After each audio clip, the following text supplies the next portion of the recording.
حضور فقیہ ملت نے ان سے کہا، بلا کر کے کچھ نصیحتیں کی اور کہا کہ مولانا میری ایک بات ہمیشہ یاد رکھیے گا۔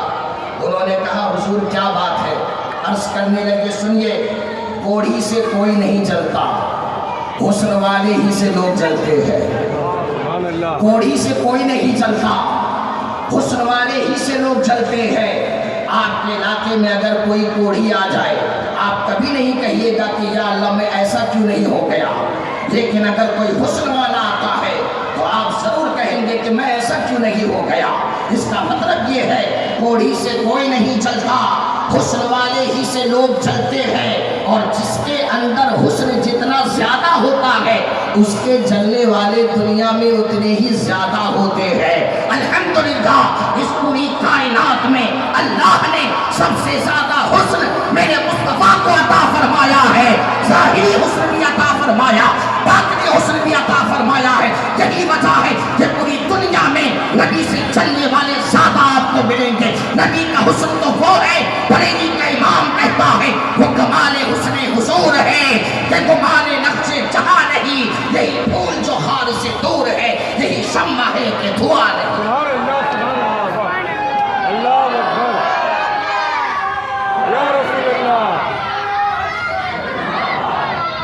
یہ تو ان کا کام ہوا، ہمارا کیا کام ہے؟ ہماری کیا ذمہ داری ہے؟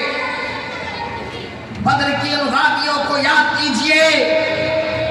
بدر کی سرزمین پر 2 ہجری میں جب جنگ بدر واقع ہوئی، جن لوگوں نے اپنے ماتھے کی نگاہوں سے بدر کا نقشہ دیکھا ہے، یہاں ترتیب سے بیٹھے ہوئے دیکھیے چھوٹا بھائی مولانا ابو عالم صاحب، اسلام الدین صاحب قبلہ، یہ سارے وہ خوش نصیب لوگ ہیں جنہوں نے اپنے ماتھے کی نگاہوں سے میدان بدر کو دیکھا ہے۔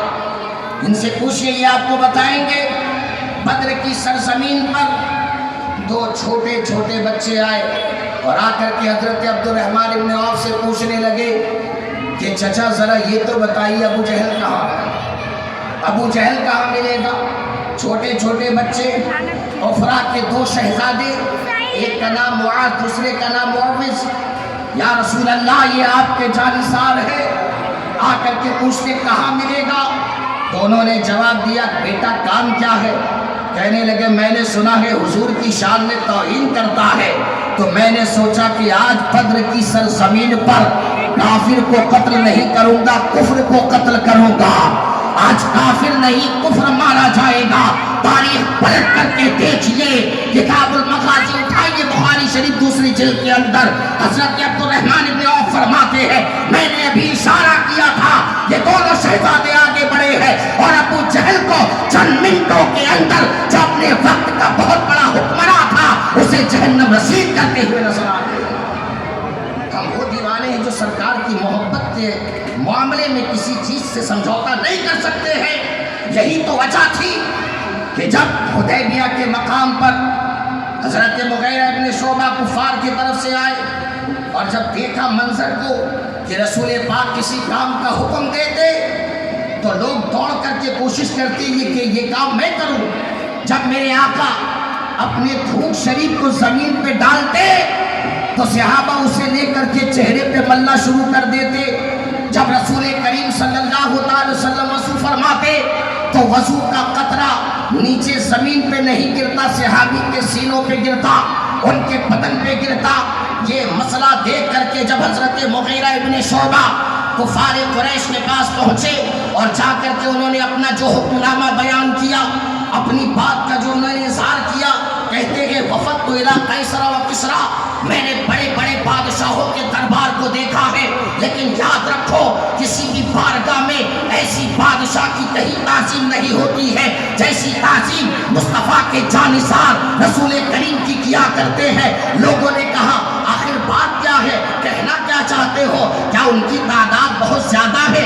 کیا ان سے لڑنا مشکل یا آسان ہے؟ کہنے لگے ان سے لڑائی نہیں جیت سکتے ہو، ان سے مقابلہ نہیں جیت سکتے ہو۔ پوچھا آخر وجہ کیا ہے؟ کیا بہت بڑی تعداد ہے؟ کہا نہیں تعداد تو بڑی نہیں ہے، پھر کیوں ان سے ہم جیت نہیں سکتے ہیں؟ تو جواب دیا تھا حضرت مغیرہ ابن شعبہ نے عقل والوں سے لڑنا تو آسان ہے، دیوانوں سے لڑنا آسان نہیں ہے۔ یہ عقل والے ہیں جو دیکھ کر کے لڑائی کرتے دیوانے عقل دیکھ کر کے نہیں عشق دیکھ کر کے میدان میں کودتے ہیں اور پوری دنیا کو یہ بتاتے ہیں کہ آئندہ اگر رسول پاک کی عزت پر حملہ کیا تو ہم نبی کے وہ جانثار ہیں کہ اپنے ہاتھوں کو نعرے حیدری میں بلند کرتے ہیں، میدان میں کودتے ہیں اور پوری دنیا کو بتائیں گے، تکبیر کے نعروں سے دنیا کو ہلا دیں گے، اسلام کی عظمت پر ہم جال لٹا دیں گے۔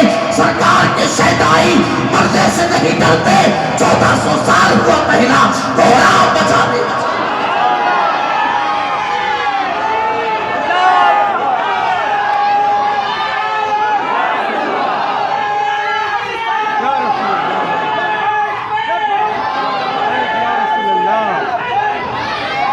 اس لیے ہمارا پیغام ہے، ہوش میں آ جاؤ، جو جان مانگو تو جان دیں گے، جو مال مانگو تو مال دیں گے، مگر یہ ہم سے نہ ہو سکے گا، نبی کا جاہ و جلال دیں گے۔